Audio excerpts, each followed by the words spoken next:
Jim Croce was only 30 years old when he died in a plane crash, leaving behind his wife Ingrid and 2-year-old son AJ. But few know the truth behind the horrific accident. Jim Croce was the American folk and rock singer and songwriter who could have had a long and storied career, but his greatness was cut short by one horrific tragedy. Jim Croce was the singer-songwriter behind folk and rock classics like Bad Boy Leroy Brown and I Got a Name. He spent a decade playing in local bars, never getting the recognition he deserved. Then, in 1973, he became an overnight success.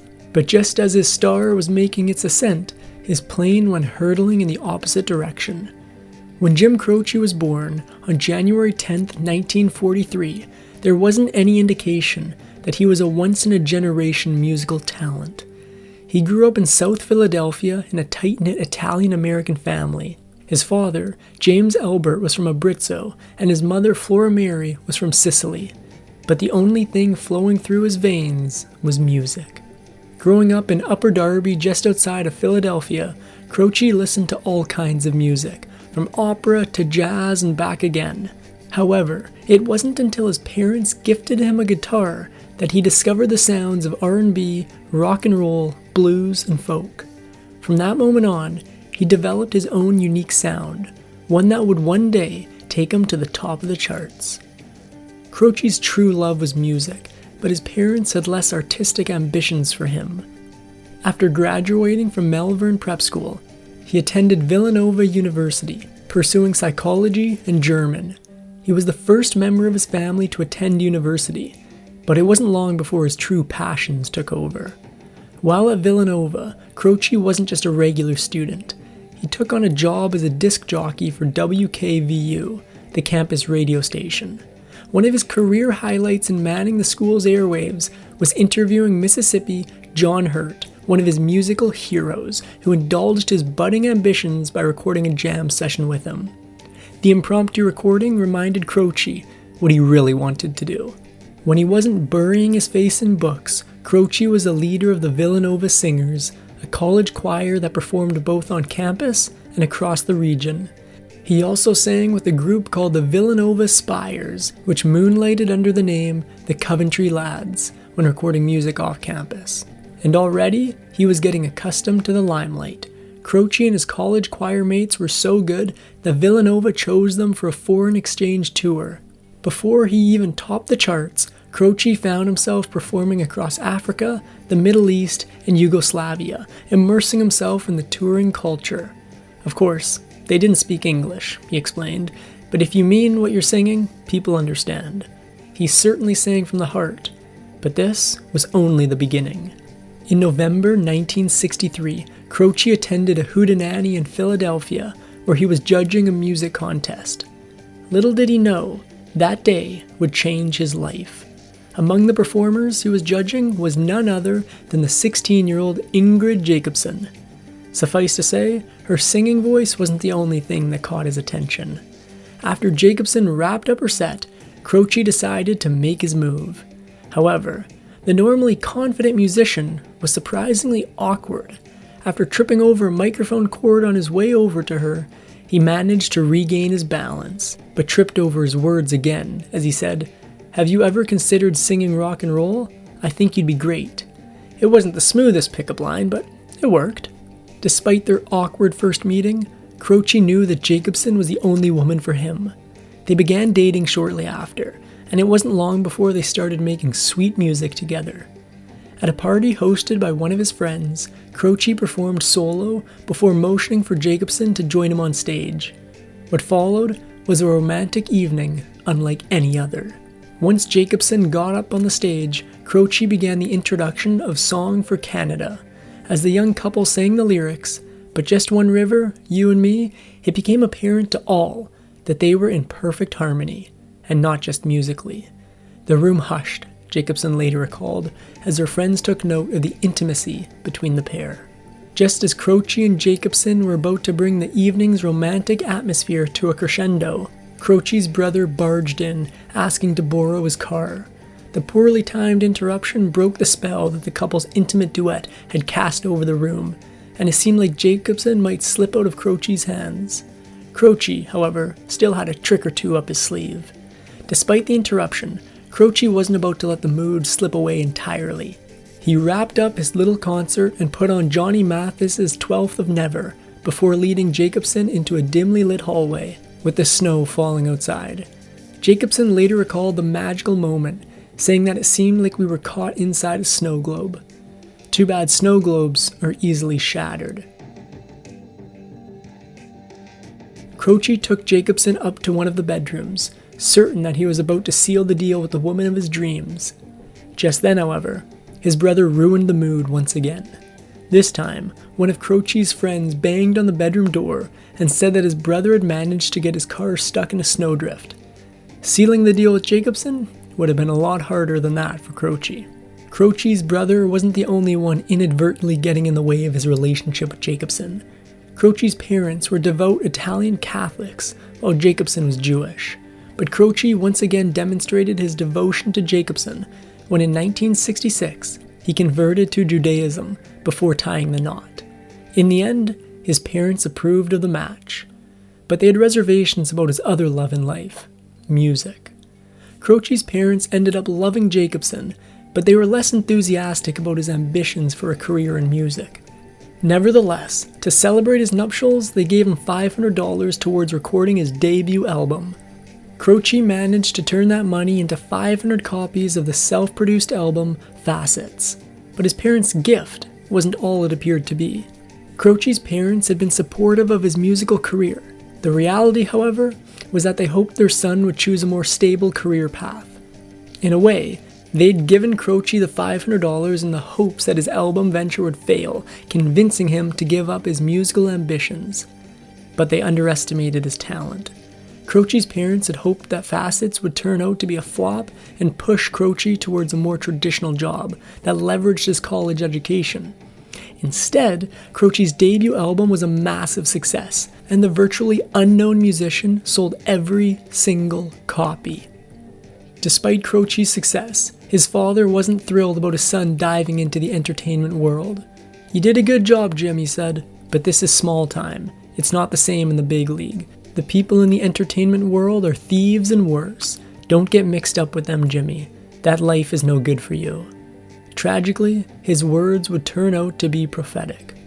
Despite their professional troubles, Croce and Jacobson were madly in love. In fact, on their honeymoon, they could barely keep their hands off of each other. After 2 whole days of non-stop lovemaking, Jacobson playfully protested. Croce quipped back that he was sorry for being an animal and then suggested a romantic dinner of pizza. Little did they know, their years together were already numbered. Croce's musical career faced another hurdle, the draft. Just 1 week after his honeymoon, in order to avoid serving overseas in the worst of the fighting in Vietnam, Croce enlisted in the Army National Guard in New Jersey. He spent the next 4 months away from his new wife. Suffice to say, he was a much better singer than he was a squatty. Unsurprisingly, Croce wasn't cut out for the National Guard. During his service, his rebellion nature clashed with the strict discipline of basic training, and he had to go through boot camp twice. But he never lost his sense of humor, joking that he would be ready if there's ever a fight where we have to defend ourselves with mobs. After his service with the National Guard, Croce returned home and combined his 2 passions in life, music and Jacobson. From the mid-1960s, the couple performed as a duo, singing covers of folk classics. Eventually, they began writing their own songs, marking the start of Croce's songwriting career. It seemed like their love would take them to the top of the charts. In 1968, Croce and Jacobson decided that it was time to bet it all on their musical career. They uprooted themselves from Pennsylvania and moved to New York on the advice of music producer Tommy West. They quickly settled into the Bronx and recorded their first album, Jim and Ingrid Croce, but the Big Apple was harder to take a bite out of than what they had anticipated. To promote their album, Croce and Jacobson embarked on an exhausting tour. According to Jacobson, they logged over 480,000 kilometers, playing gigs in tiny clubs and making a name for themselves on the college concert circuit. Unfortunately, however, the grueling tour began to take its toll on the relationship, and they had to make a decision. They either have to give up music or their marriage. The relentless grind of life on the road, coupled with the harsh realities of the music industry, left Croce and Jacobson feeling disillusioned. But they knew what mattered most: each other. The couple sold all but one guitar to cover their rent and made their way back to Pennsylvania countryside. It seemed like their star had faded. With their dreams of becoming a chart-topping husband-wife duo behind them, Croce and Jacobson settled into a rustic old farm in Lindell. Even so, Croce, unlike Jacobson, had to find an outlet for the music coursing through his veins. He managed to land a gig at a local dive, the Riddle Paddock, taking in just $25 a night. It wasn't nearly enough to pay their bills, and Croce turned to other work to make ends meet. To put food on the table, Croce had no choice but to take on several jobs. He tried driving trucks, working in construction, and teaching guitar. But to his surprise, these mundane jobs turned out to be the source of inspiration for songs such as Big Wheel and Workin' at the Car Wash Blues that would later make him famous. But these jobs nearly cost him his life. Croce's friend Bill got him a job painting an elevator shaft because he knew that Croce wasn't afraid of heights. More specifically, that Croce wasn't afraid of falling from great heights. But miraculously, Croce survived a dramatic fall down 2 stories, thankfully landing in wet cement. Croce jokingly recalled the incident as one of his more spectacular accidents. And there were many. Croce's friend Bill recalled another time that the aspiring folk singer almost missed his date with destiny. "One day, Jim comes by to help me put up my new roof," Bill explained. The two spent the entire day up there drinking and hammering, until, maybe, they were doing more drinking than hammering. "I turned my back to him for a minute," Bill said, "when all of a sudden, I hear this noise. Whoosh." Bill recounted the harrowing moment when he turned to where Croce had been standing. Only Croce wasn't standing there anymore. He was on the verge of plummeting from the roof. But even with Croce's face in an expression of panic and surprise, he was still holding desperately onto his glass. It didn't take Bill long to rush over and try and help his friend.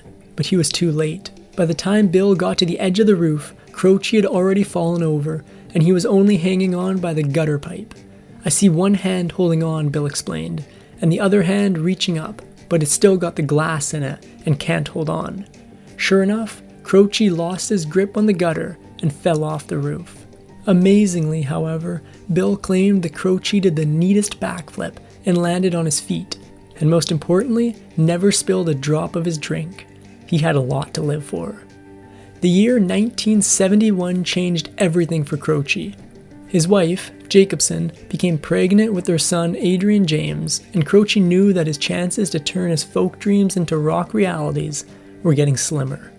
But with a whole repertoire of new songs inspired by his everyday life, he sent off a cassette to one of his friends in New York. His fortunes were about to be flipped upside down. Croce's cassettes with his new songs landed him a record deal with a major label and turned him into an overnight star. Between 1972 and January of 1973, he released 2 albums, You Don't Mess Around with Jim and Life and Times, both of which had hit singles that cracked the top 10 on various charts and became staples on the airwaves. One song, in particular, resonated with listeners and foreshadowed his untimely demise. On the very same night that Croce learned that Jacobson was pregnant in 1970, he wrote the song that would define his career, Time in a Bottle. He dedicated the touching folk song to his wife and unborn son. But the lyrics, "There never seems to be enough time to do the things you want to do," took on a terrifying meaning, given what happened next. Later, in 1972, as his star was beginning to rise, Croce moved his family to San Diego. He also made his national TV debut on American Bandstand, and just 2 days later, appeared on The Tonight Show for the first time, followed by 2 performances on The Dick Cavett Show a few months later, before his album, Life and Times, debuted. Little did he know, it was the calm before the storm. With his growing fame, Croce began touring the US alongside his guitarist. They performed everywhere from college campuses to coffee houses and folk festivals. Yet despite having his dreams come true, Croce's financial situation remained precarious at best, and he may have remembered his father's old advice. In an effort to help him record his albums and kickstart his career, Croce's record label had given him a sizable advance, but it turned out to be a bad business arrangement. Even as his concert revenue and royalties soared, he watched most of his money go towards paying off his debts. The only solution, he figured, would be to make even more money. Croce's fame wasn't just limited to the United States. In the summer of 1973, he traveled to London and performed on the Old Grey Whistle Test, a popular British music show. During his appearance, he played tracks from his upcoming album, I Got a Name, to promote his upcoming tour. But success would be his downfall. Croce's Life and Times tour pushed him to his limits, and then some. By 1973, he was performing more than 300 concerts a year, barely resting or taking time off to be with his wife and son. The exhausting pace of the tour left him physically and emotionally drained, making him question whether he should have been more careful in what he wished for. He knew that the closer he got to the top of the charts, the further he got from his young family. But life on the road wasn't all that bad. Croce's fame was growing by the minute, and he had the groupies to prove it. He later recounted a funny story about a group of women who approached him on tour with, shall we say, an unusual request. The women explained that they were on a mission to make a collection of plaster molds of all their favorite rock stars and musicians. They were not, however, referring to Croce's face. Croce, ever the playful soul and eager to lean into his newfound fame, indulged the women, but it soon became pretty obvious that they weren't talking about making a plaster mold of his guitar strumming hands. They wanted a mold of his, nether regions. Croce found the encounter bizarre and wrote the song 5 short minutes based on the interaction. But not everyone found it so amazing. On one of his rare breaks from tour, Croce recounted the interaction with the groupies to Jacobsen and told her about the song he had written about it. Jacobsen, however, was not impressed. It's not only a song, she exploded at him. How stupid do you think I am? Turns out, Jacobsen had some big news of her own to share with her rising star. Life on tour hadn't just been hard on Croce.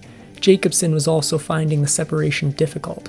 During this particular argument, she dropped the big news. Jim, I'm going to have another baby.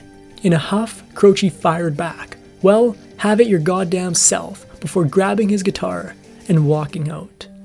They wouldn't get another chance to find their harmony as they had before. After storming out, Croce returned to his Life and Times tour with just a handful of shows left. After he performed a concert at Northwestern State University, he was about to reach another major milestone. The release of his latest single, I Got a Name, was just hours away. The new single was supposed to debut the next day. Unfortunately, he wouldn't make it through the night to see it. After the concert in Louisiana, Croce, along with 5 others, boarded a chartered Beechcraft E18S to head to Sherman, Texas. On board were his guitarist, the tour manager, road manager, comedian George Stevens, and the pilot. The flight was just supposed to be a short one. It turned out to be a lot shorter than anyone expected. Croce's plane took off shortly after 10 p.m. under foggy conditions from Natchitoches Regional Airport. Only moments later, disaster struck. The pilot, Robert Elliott, didn't observe an obstruction, and the Beechcraft crashed into a tree only seconds after becoming airborne. The plane carrying the rising star of folk music went down in the darkness. By the time emergency crews reached the crash site, one thing was certain. No one on board the Beechcraft E18S had survived. Through an investigation, authorities uncovered alarming details about the pilot. Not only had the weather been a factor, but the pilot had severe coronary artery disease and had run 3 miles to the airport from his motel before the flight, likely impairing his ability to pilot the plane. Sadly, his poor health and the adverse conditions spelled an untimely end for Jim Croce. The real tragedy, however, came after the dust settled. 1 week after Croce's untimely plane crash and demise, Jacobsen received his final letter, written shortly before the crash, in the mail. And when I get back, everything will be different, he wrote to her. We're going to have a life together. I promise. The recently deceased songwriter went on to say that he was going to take a step back from his newfound fame and leave music behind. The most chilling line, however, was the last one. Remember, it's the first 60 years that count, and I've got 30 to go. Just as planned, despite the tragedy, the day after the crash, Croce's record label released I Got a Name. The tragic events of the prior night turned the timely tune into an anthem for fans who were grieving his sudden loss. His son AJ summarized his father's career best when he said, "It took him 10 years to be an overnight success, but a success he was." That is going to bring us to the end of the video on Jim Croce. If you enjoyed the video, leave a like rating, subscribe for more, comment below, and we'll be back with a brand new video very soon.